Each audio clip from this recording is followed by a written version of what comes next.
இயக்குனர் பாலாவோட இயக்கத்துல அருண் விஜய் நடிப்புல V House production Suresh Kamatchi அவர்களுடைய தயாரிப்பில் வெளிவர இருக்கிற படம் தான் வணங்கான். இந்த வணங்கான் திரைப்படம் வருகின்ற 10ஆம் தேதி ரிலீஸ் ஆக இருக்குது. தியேட்டருக்கு போய் அனைவரும் படத்தை பாருங்க.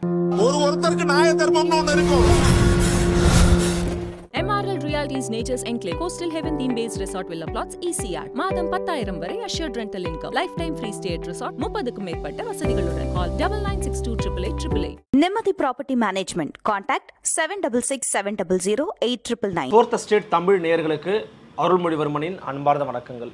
இன்றைக்கு நம்முடைய ஃபோர்த் ஸ்டேட் தமிழ் ஊடகத்தின் தலையங்கம் நிகழ்ச்சியில் தமிழ்நாடு சட்டமன்றத்தில் தொடர்ச்சியாக 2வது நாளாக எதிர்க்கட்சி வரிசையில் இருக்கிறவங்களை ஏன் நேரலை ஒளிபரப்பின் போது காண்பிக்க மறுக்கிறீங்க அப்படிங்கிற ஒரு கேள்வி ஒரு விமர்சன பார்வைக்கு உள்ளாகி இருக்கிறது. அது தொடர்பாகவும் ஆளுநர் மற்றும் திமுக தொடர்பாகவுமான பல விஷயங்களை அலசவிருக்கிறது இன்றைய தலையங்கம் நிகழ்ச்சி. வாருங்கள், நிகழ்ச்சிக்குள் பயணிக்கலாம். இது உங்கள் ஃபோர்த் ஸ்டேட் தமிழ் வழங்கும் தலையங்கம் நிகழ்ச்சி.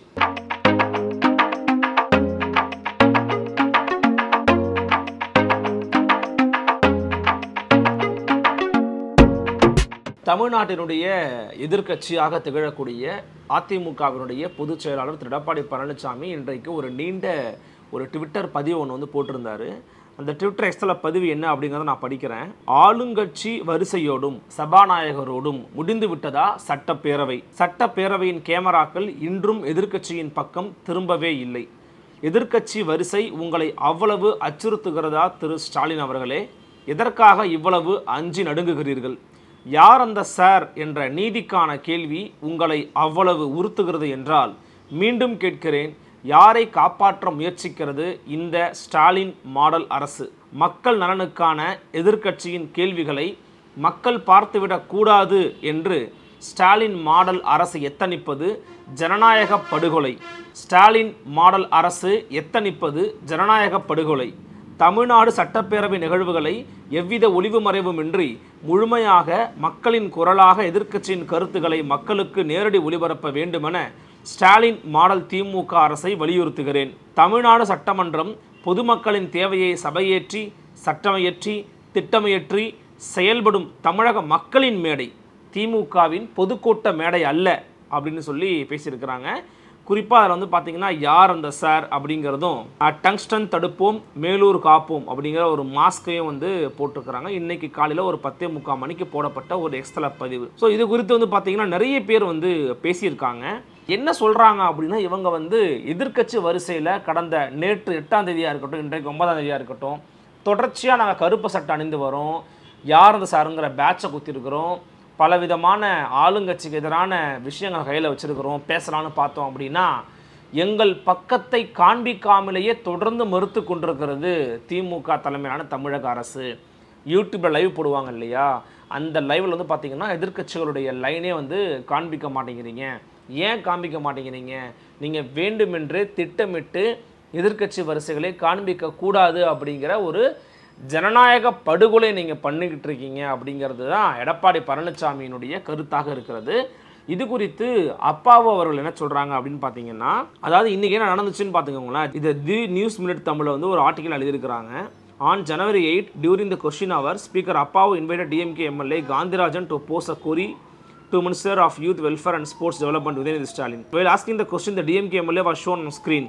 However, when former Minister and ADMK MLA K. Sengottayan was invited to speak, the camera remained focused on the speaker, with Sengottayan's audio audible in the background. His video feed was completely omitted from the live broadcast. So, 8ஆம் தேதி நேற்று பார்த்தீங்கன்னா question அவரில் அப்பாவு திமுக MLA காந்திராஜனை question கேட்க சொல்கிறாரு. அவர் அமைச்சர் உதயநிதியிடம் ஒரு கேள்வி எழுப்புகிறார். அதன் பிறகு திருப்பி கொஸ்டின் கேட்கும்போது டிஎம்கே எம்எல்ஏ அது ஸ்க்ரீனில் தெரிகிறாரு. However, when former Minister and ADMK MLA Sengottayan was invited to speak, அதன் பிறகு செங்கோட்டையன் பேச கூப்பிடுறாங்க. ஆனால் செங்கோட்டையன் பேசும்போது செங்கோட்டையனுடைய குரல் மட்டும் தெரிகிறதே ஒழிய அவருடைய படம், அவர் பேசும்போது இப்போ நான் உங்களுக்கு பேசுகிறதும் நான் தெரிகிறேன், என் ஆடியோவும் உங்களுக்கு கேட்குது. ஆனால் இப்போ நான் தெரியாமல் வெறும் உங்களுக்கு ஆடியோ மட்டும் கேட்டால் எப்படி இருக்கும், யாரையோ வச்சா அப்படி இருக்கும், அந்த மாதிரியான ஒரு விஷயத்தை பண்ணியிருக்கிறாங்க. A similar pattern was followed on both days of all ADMK MLAs. 2 நாளுமே எல்லா எம்எல்ஏக்கள் அதிமுக எம்எல்ஏக்கள் பேசும்போதெல்லாம் இதே ஃபார்முலாவை திமுக ஃபாலோ பண்ணிக்கிட்டு இருக்காங்க. ஆனால் திமுக காரங்க பேசினா மட்டும் அது வெளில தெரிகிற மாதிரி பண்ணுறாங்க. அதே போல் மிக முக்கியமாக திமுகவோட கூட்டணியில் இருக்கிறவங்க இருப்பாங்க இல்லையா, ஸோ அவங்க கூட பார்த்தீங்கன்னா இந்த பக்கம் வரிசையில் உட்காரதுக்கான வாய்ப்புகள் இருக்குது. அப்படி இருக்கிறவங்க கூட அந்த காட்சி படங்களில், ஒளி காட்சி படங்களை வந்து காண்பிக்கப்படலை அப்படிங்கிறதையும் குறிப்பிட்டு எழுதுகிறாங்க. இது குறித்து மாணிக்கம் தாக்கூர் கூட வந்து பார்த்தீங்கன்னா ஒரு கேள்வி எழுப்பியிருக்கிறார் ட்விட்டர் எக்ஸ்தலத்தில். அப்படிங்கிறது ரொம்ப குறிப்பிட்டு பார்க்கணும். காங்கிரஸ் கட்சியினுடைய எம்பி அவர் ஆக்சுவலி. ஸோ என்னென்னா 0 ஹவர்னு ஒன்று சொல்லுவாங்க. அந்த 0 ஹவரில் ஸ்பீக்கர் அப்பாவுக்கிட்ட வந்து ஒரு கொஷின் கேட்குறாங்க. என்னென்னா, ஏன் இந்த மாதிரி அதிமுக மட்டும் நாங்கள் பேசினா காண்பிக்க வந்து மாட்டேங்கிறீங்க, கேமரா என்ன பிரச்சனை, எதுக்காக மறுக்கிறீங்க அப்படின்னு கேட்கும்போது, technical error and assured that the ADMK MLAs that he would look into the matter. நான் வந்து டெக்னிக்கல் எரரை தான் பார்க்குறேன், ஒரு தொழில்நுட்ப கோளாறு ஏற்பட்டிருக்குது, அதிமுக எம்எல்ஏ சொல்கிறத நான் வந்து புரிஞ்சுக்கிறேன் அப்படின்னு சொல்கிறாரு. அதே போல் this government doesn't intend to hide anyone. The government is common for all. நாங்கள் யாரையும் வந்து மறைக்கணும்னு நினைக்க மாட்டோம். The government is common for all. இந்த அரசு அனைவருக்கும் பொதுவானது அப்படின்னு சொல்லி பேசுகிறாரு. ஸோ இதெல்லாம் வந்து பார்த்தீங்கன்னா அதிமுகவுடைய பொதுச்செயலாளர் Edappadi Palaniswami murder of democracy, ஜனநாயக படுகொலை அப்படின்னு சொல்லி வர்ணிச்சிருக்கிறாரு. குறிப்பாக வந்து இது எதோட ஒப்பிட்டு வந்து பார்க்குறாங்கன்னு பார்த்தீங்கன்னா, பொதுவாக இதில் கூட தான் ஒப்பிட்டு பார்த்துருக்குறாங்க டிஎன்எம்லையும். It is worth nothing that similar instances were reported in August 2023 at the parliament of India.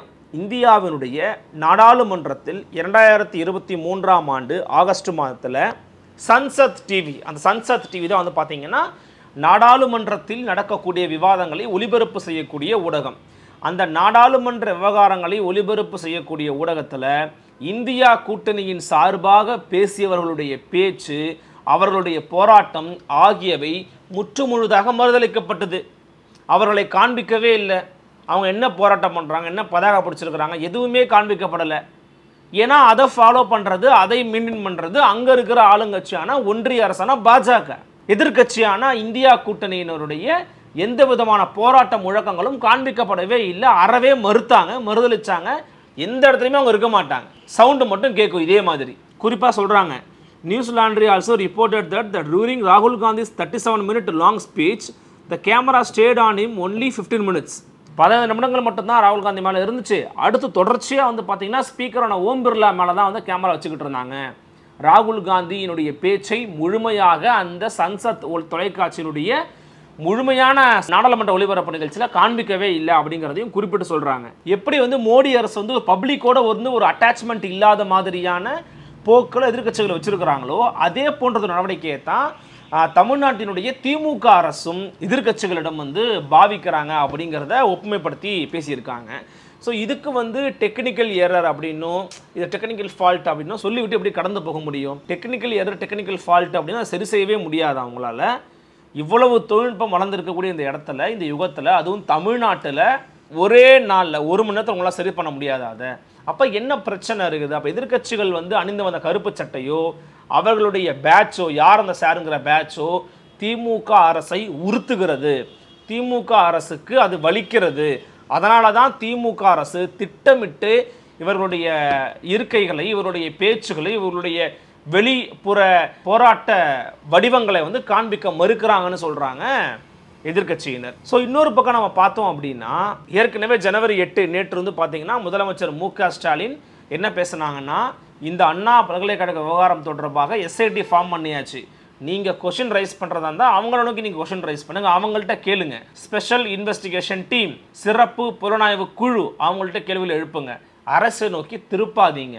மிக குறிப்பாக ஞானசேகரன் அப்படிங்கிற குற்றவாளியாக இருக்கக்கூடிய ஞானசேகரன் எங்களுடைய கட்சியினுடைய அனுதாபிதானே ஒழிய எங்கள் கட்சியை சேர்ந்தவர்களை is not member of DMK அப்படிங்கிறத சொல்கிறாரு.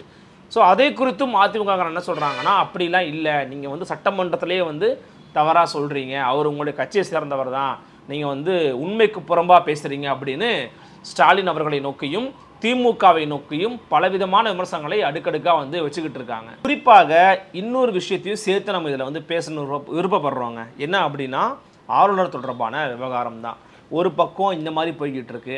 இதுக்கெல்லாம் வந்து துவக்க புள்ளி வச்சவர் யாருன்னு பார்த்தீங்கன்னா ஆளுநர் ஆர்.என். ரவி தான். அவர் நினச்சிருந்தாருன்னா என்ன பிரச்சனை, ஏன் அப்படி இருக்குன்னு நிறைய விஷயங்கள் அங்கே அதாவது விவாதத்தை கூட உருவாக்கி இருக்கலாம். ஆனால் ஏற்கனவே அவருக்கு எப்படி வந்து தமிழ்நாடு அரசின் மீதும் தமிழ்நாட்டு சட்டமன்றத்தின் மீதும் இருக்கக்கூடிய ஒவ்வாமையை காண்பிக்கும் விதமாக எந்திரிச்சு போயிட்டார். ஒரு பக்கம் அந்த திமுகவும் ஒரு நல்ல ஒரு விஷயமா வந்து யூஸ் பண்ணிக்கிட்டாங்க, போராட்டமாக நடத்தினாங்க அப்படிங்கிறத பொலிட்டிக்கலாக யூஸ் பண்ணிக்கிட்டாங்க தான் அவங்க. அது அப்படி தான் நம்ம பார்க்குறோம். இப்படி இருந்துக்கிட்டு இருக்கிற நேரத்தில் ஆளுநர் அவர்களை திமுக இப்படியாகவே கையாண்டு கொண்டிருப்பது அப்படிங்கிறது எப்படி சரியாக இருக்கும்? தமிழ்நாடு அரசை, தமிழ்நாட்டினுடைய மக்களின் உணர்வுகளை, தமிழ்நாடு தேர்வு செய்திருக்கக்கூடிய எம்எல்ஏக்களுடைய மசோதாக்களை ஒப்புதல் கொடுக்காமல் காத்திருப்பு செய்து வைத்திருக்கக்கூடிய RN ரவி அவர்களை நீங்கள் இப்படித்தான் கையாளுவீங்களா? நீங்கள் இப்படி தான் ஹேண்டில் பண்ணுவீங்களா அவங்கள? மூத்த பத்திரிகையாளர் மரியாதைக்குரிய SP லக்ஷ்மணன் அவர்கள் நியூஸ் 18 தொலைக்காட்சியில் நெறியாளர் மரியாதைக்குரிய கார்த்திகேசன் அவர்களுக்கு ஒரு இதில் டிபேட்டில் பேசுகிற பொழுது ரொம்ப முக்கியமாக சரியான ஆணித்தரமான ஒரு கேள்வியை கேட்டிருந்தாங்க.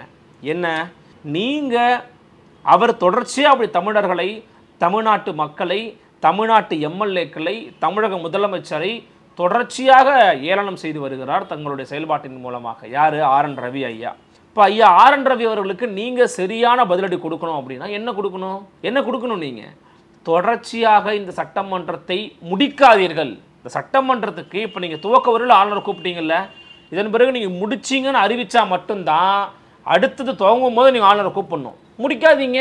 இந்த சட்டமன்றம் இந்த நாளோட முடிகிறதுன்னு அறிவிக்காதீங்க, கிடப்பில் போடுங்க, அப்படியே நெக்ஸ்ட் இயர் நீங்கள் கண்டினியூ பண்ணுங்க. நீங்கள் அதுக்கு ஆளுநர் தேவையில்லையா, வரணுன்ற அவசியமே இல்லையா, மரபே கிடையாது அப்படின்னு சொல்லி அப்படியாக நீங்கள் எடுக்கக்கூடிய முடிவு தான் இந்த அரசு திறன் வாய்ந்த அரசு, இந்த அரசு நெஞ்சுரம் மிக்க அரசு அப்படிங்கிறதுக்கு எடுத்துக்காட்டா உதாரணமாக இருக்க முடியுமே ஒழிய தொடர்ச்சியாக அவர் வர்றதும் இவங்க அனுப்புறதும் அதுக்கப்புறமா வந்து பார்த்தீங்கன்னா ஆளுநர் எடுத்து ஒரு 10 போஸ்ட் அறிவாலயத்துக்கு இதெல்லாம் அடிச்சிட்டதும் வலுவு கொடுத்தோம் ஆளு போராட்டத்தை பண்ணுறதும் தீர்வு கிடையாது. இதன் மூலமாக நீங்கள் என்ன பண்ண போறீங்க? ஆளுநரை எதிர்ப்பது என்பது எந்த வடிவத்தில் எதிர்க்கிறீர்கள் என்பது மிக மிக முக்கியம். அந்த வடிவத்தை தான் குறிப்பிட்டு காட்டிருக்கிறார் திரு SP லக்ஷ்மணன் அவர்கள். அதையும் தாண்டி சில பேர் சொல்கிறாங்க. பக்கத்து அண்டை மாநிலத்தை பாருங்கள். அண்டை மாநிலத்தில் சந்திரசேகர் ராவ் அவர்கள் ஆளுநரை வைத்து எந்த நிகழ்ச்சியும் பண்ணுறது கிடையாது. நீங்கள் ஆளுநருடைய தேநீர் விருந்துக்கு போய் கலந்துக்கிட்டீங்க. மமதா பானர்ஜி அவர்கள் ஆளுநரை மதிப்பதே கிடையாது.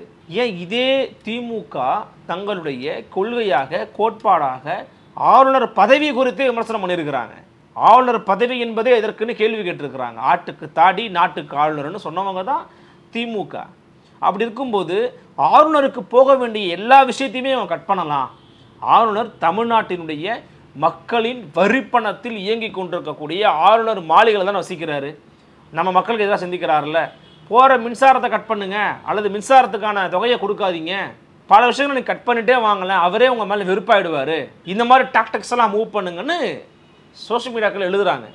எல்லாரும் சொல்கிறாங்க, இந்த மாதிரி கருத்துக்களை சொல்கிறாங்க. நீங்கள் இப்படி எதிருங்க. இப்படி எதிர்த்தீங்கன்னா நீங்கள் ஆளுநர் எதிர்க்கிறீங்கன்னு அர்த்தம்.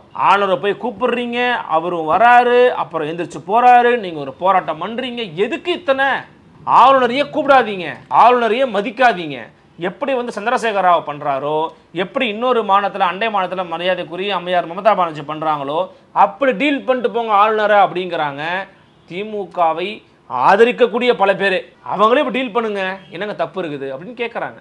அப்போ என்னென்னா ஆளுநருக்கு நான் இதெல்லாம் வந்து பண்ணுங்கணும் அந்த மாதிரி சொல்லலை. இதெல்லாம் பொது வெளியில் பேசப்படக்கூடிய பேசப்படுபொருளாக இருக்கிறது. காரணம் என்னென்னா ஆளுநர் RN ரவியினுடைய மூர்க்கத்தனமான வெளிப்பாடு அப்படிங்கிறது தான் டுவர்ட்ஸ் தமிழ்நாடு அசம்பிளி. எப்படி தமிழர்கள் தேர்வு செய்து அனுப்பியிருக்கக்கூடிய எம்எல்ஏக்கள் கூடியிருக்கும் அந்த அவையில் இவர் வந்து நிராகரிச்சு எந்திரிச்சு போகிறது, அவமானப்படுத்துறது அந்த இடத்த. அப்புறம் பாரத் அப்படின்னு வந்து இதில் எழுதுறது, இந்தியா தட் இஸ் பாரத் அப்படிங்கிறது சட்டத்தில் இருப்பதை யாரும் மறுக்கலை. ஆனால் மரபு அப்படின்றது ஒன்று இருக்குது. மரபு அப்படின்ற ஒன்று இருக்குது. அந்த மரபு அப்படிங்கிறது ஒன்று இருக்கிறதுனால தான் இந்தியா அப்படிங்கிறத நம்ம பின்பற்றிக்கிட்டு இருக்கோம். இந்தியாங்கிறத நம்ம பேசுகிறோம், சொல்கிறோம், பயன்படுத்துகிறோம். RN ரவி அவர்களோட RSS ரவின்னு சொல்லி சொல்கிறாங்க. RSS ரவின்னு சொல்லக்கூடிய ஒரு ஒரு பழக்கம் இருக்குது. சட்ட ரீதியாக அந்த பழக்கம் இல்லை, அப்படி ஒரு பழக்கம் இருக்கிறதுன்னு வச்சுப்போமே. அப்போ தொடர்ச்சியாக எல்லா இடங்கள்லையும் RSS ரவி அப்படின்னு தமிழ்நாடு அரசு வந்து அஃபீஷியலாக அதை ட்விட்டர் பதிவில் போட்டால் அது எப்படி இருக்கும்? எதிர்ப்பாங்க. என்னங்க இது, அவருடைய பேர் RN ரவி, நீங்கள் RSS ரவின்னு போடுறீங்கன்னா எதிர்ப்பாங்க. ஏன் எதிர்க்கிறோம்? அது மரபு அன்று. அவருடைய பேர் என்னவோ அதை தான் போடணும். இப்போ இவங்க என்ன பண்ணுறாங்கன்னா, ஐயா RN ரவி அவர்கள் பாரத்னு எழுதுறாரு அவருடைய பதிவில். அப்போ இது எல்லாமே வந்து தமிழர்களை சீண்டி பார்க்கக்கூடிய, தமிழர்களை கோபப்படுத்தக்கூடிய பல விஷயங்களாக வந்து இருக்கிறது.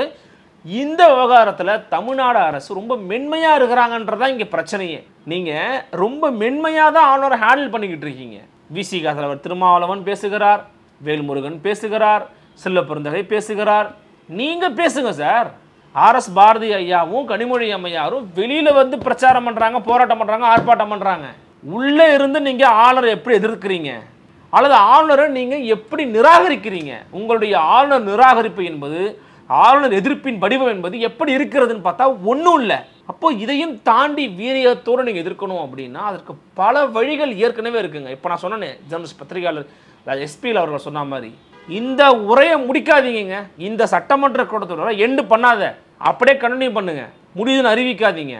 அடுத்த கூட்டத்தொடரை கூட்டும்போது அவரை கூப்பிடாதீங்க. கூப்பிட வேண்டிய அவசியமே கிடையாது. சட்டத்தின்படியே கூப்பிட முடியாது, மரபுப்படி கூட விட்டுருங்க. சட்டத்தின்படியே அவர் அழைக்க தேவை அவசியமே கிடையாது. எனில் இந்த விவகாரத்தில் ஆளுநரை திமுக இன்னும் தேவையான அளவிற்கு பேசக்கூடிய அளவிற்கு முரசொலியில் கட்டுரை எழுதுவதனாலேயோ, வள்ளுவர் கூட்டத்தில் ஆர்ப்பாட்டம் நடத்துவதனாலேயோ, வெளியில் வந்து பத்திரிகையாளர்களிடம் கூட்டணி கட்சிகள் எதிர்த்து பேசுவதனாலேயோ ஆளுநர் எதிர்ப்பை செய்துவிட்டதாக பொருளாகாது, அர்த்தமாகாது. ஒரு பக்கம் இவர்கள் அனைவரும் இதனை செய்துவிட்டு இன்னொரு பக்கம் நீங்கள் ஆளுநரின் தேநீர் விருந்தில் கலந்து கொள்வது என்பது எப்படிப்பட்ட முரணை காண்பிக்கிறது? எனில் இவர்கள் செய்யக்கூடிய இந்த எல்லா விஷயத்தையும் விட ஒரு வள்ளுவர் கூட்டத்தில் ஒரு ஆர்ப்பாட்டம், எதிர்கட்சிகள் எல்லாம் ஆளுங்கட்சியின் கூட்டணி எல்லாம் சேர்ந்து ஒரு பக்கம் பிரஸ் மீட்டு, அப்புறம் வெளிநடப்பு, இவை எல்லாவற்றையும் விட ஆளுநரை சட்ட ரீதியாக நிராகரிப்பதற்கு, அவரை உங்களுடைய அதிகார பலம் கொண்டு ஒடுக்குவதற்கு, எதிர்த்து நிற்பதற்கு உங்கள்கிட்ட எவ்வளவோ பலம் இருக்கு, அதையெல்லாம் பயன்படுத்துங்க. அந்த அம்புகள் எல்லாம் ஒரு ஓரத்தில் தூங்கி கொண்டிருக்கிறது, அந்த அம்புகளை எய்ய துவங்குங்கள். அப்படிங்கிறது தான் இங்கே இருக்கக்கூடிய ஆளுநரினுடைய செயல்பாடுகளை எதிர்க்கக்கூடிய நெஞ்சுரம் மிக்க பல மனிதர்களுடைய வெளிப்பாடாக இருக்கிறது. ஆளுநர் தரப்பில் வழக்கம் போல தேசிய கீதத்தை அவமதிச்சிட்டாங்க அப்படிங்கிறது அவருடைய பேச்சாக இருக்குது. தேசிய கீதம் என்பது மரபுப்படி இறுதியில் பாடப்படுவது. அதை துவக்கத்திலேயே பாடணும் அப்படின்னு ஐயா விரும்புகிறாங்க. அதை நீங்கள் முன்னாடியே சொல்லிடுங்க. துவக்கத்தில் பாடுனீங்கன்னா நான் வரேன், இல்லைனா வரமாட்டேன்னு சொல்லிடுங்கன்னா நீங்கள் வர வேண்டிய அவசியமே இல்லையே. ஆளுநர் உரையை முன்கூட்டியே நீங்கள் வாங்கி படிச்சிருப்பீங்க. எனக்கு இதெல்லாம் உடன்பாடு இல்லைன்னு சொல்லியிருந்தீங்கன்னா அவங்க ஒன்று திருத்துவாங்க, அதை திருத்த மாட்டாங்க. திருத்தினா வரணும் அப்போவே சொல்லுங்கள். திருத்தலையா வராதிங்க. இதுதான் நீங்கள் இருக்கிற பிரச்சனையாக இருக்குது, இதுதான் நீங்கள் இருக்கிற ஒரு குற்றச்சாட்டாக இருக்குது. இதுதான் எல்லாரும் சொல்யூஷனாக சொல்கிறாங்க. அப்போ நீங்கள் வராதிங்க ஐயா, நீங்கள் வர வேண்டிய அவசியமே கிடையாது. அப்போது மக்கள் பிரச்சனை என்ன, மக்கள் பிரச்சனைக்கான தீர்வு என்ன அப்படிங்கிறத குறித்து இந்த சட்டமன்றம், மக்கள் சபை பேசும், சொல்யூஷனை கொடுக்கும். அதன் காரணமாகத்தானே இன்னைக்கு டங்ஸ்டனை எதிர்த்து 5000 பேர் வந்து கூடியிருக்கிறாங்க போராட்டத்துக்கு, ஆர்ப்பாட்டத்துக்கு, பேரணிக்கு. அந்த 5000 பேர் வந்து வழக்கு போட்டிருக்கு தமிழ்நாடு அரசு. இது ஒரு கால கொடுமை. சிபிஎம் தோழர் சண்முகம் சொல்கிறாங்க 5000 பேர் மீது வழக்கு போட்டிருக்கிறீங்க, திரும்ப பாருங்க உடனடியாக. 5000 பேர் யாருங்க? எனக்கு ஒன்றுமே புரியல. இந்த 5000 பேரும் தமிழ்நாடு அரசு என்ன பேசினாங்களோ அதைத்தான் பேசியிருக்காங்க. தமிழ்நாடு அரசு சட்டமன்றத்தில் கூடி தீர்மானம் போட்டு டங்ஸ்டனை வரவிட மாட்டோம்னு சொன்னாங்க. அதை அங்கே இருக்கிற மக்கள் மன்றம் கூடி ஒரு 5000 பேர் கூடி ஒரு பேரணியாக போயிருக்கிறாங்க. அந்த 5000 பேர் மேலே எதுக்கு வழக்கு போடுறீங்க தமிழ்நாடு காவல்துறை? அப்போ அந்த 5000 பேர் மேலே நீங்கள் எதுக்கு வழக்கு போட்டீங்கன்ற காரணத்தை சொல்லணும். அந்த 5000 பேரும் தமிழ்நாடு அரசினுடைய நிலைமைக்கு, தமிழ்நாடு அரசினுடைய கொள்கைக்கு மாறாக பேசியிருக்கிறாங்களா அப்படிங்கிறத நீங்கள் கவனிக்கணும். அவங்க நடத்தினது என்னவோ ஒன்றிய அரசு, பாஜக அரசு கொண்டு நடத்துனாங்க. இப்போ நீங்கள் வழக்கு போடுறீங்க. இது யாரோட காவல்துறை? பாஜகவினுடைய உள்துறை அமைச்சர், இந்தியாவுடைய உள்துறை அமைச்சராக திகழக்கூடிய அமித்ஷாவின் காவல்துறையா, இல்லை தமிழக முதலமைச்சர் ஸ்டாலின் அவருடைய காவல்துறையா அப்படின்னு நான் கேட்கல. கேட்டவர் ஐயா தொல் திருமாவளவன் அவர்கள். ஏன் காவல்துறை போராட்டம் செய்த, பேரணி நடத்திய அந்த 5000 பேர் மேலே வழக்கு போடுறீங்க? என்ன காரணம், என்ன பிரச்சனை உங்களுக்கு? இப்போ இந்த வழக்கெல்லாம் அவங்க மேலே இருக்கும். அவங்களுக்கு ஒரு பிளாக் மார்க்கு, நாளைக்கு ஒரு வேலைக்கோ ஒரு ஏதோ அப்ளிகேஷன் போடுறதுக்கோ ஏதோ ஒரு சின்ன விஷயத்துக்கோ கூட அது உங்களுக்கு பிரச்சனையாக மாற வாய்ப்பு இருக்குது. எதுக்கு போடுறீங்க அதை? அதுக்கு அவங்க 10 நாள் 15 நாள் 1 மாதம் 2 மாதம் அலையணும் போய் காவல்துறைக்கும் வீட்டுக்கும். அப்படி என்றால் அப்போ அரசுக்கு என்ன தான் பிரச்சனை? காவல்துறை அரசினுடைய கொள்கை சார்ந்து எடுக்கக்கூடிய ஒரு பேரணிக்கு கூட அதில் வழக்கு போடுறாங்க. அப்போ இது போன்ற விஷயங்களில் தடுமாற்றம் காண்பிக்காம மக்களின் குரலாக ஒலிக்கக்கூடிய சட்டமன்றத்தை தான் மக்கள் மதிப்பார்கள். அதான் துவக்கத்தில் சொன்னோம், எதிர்க்கட்சிகள் தங்களினுடைய போராட்ட வடிவங்களை உள்ளே பேசுவதற்கும் காட்டுவதற்கும் அனுமதி உண்டு, சட்ட ரீதியாக அனுமதி உண்டு. அதை மறைப்பதாலேயே, அதை கேமராவை கொண்டு காட்டாமல் இருப்பதாலேயே நீங்கள் மக்கள் மன்றங்களில் நன்மதிப்பை பெற்றுவிட முடியும் என்பதே தவறான ஒரு வியூகம் தானே, எண்ணம் தானே.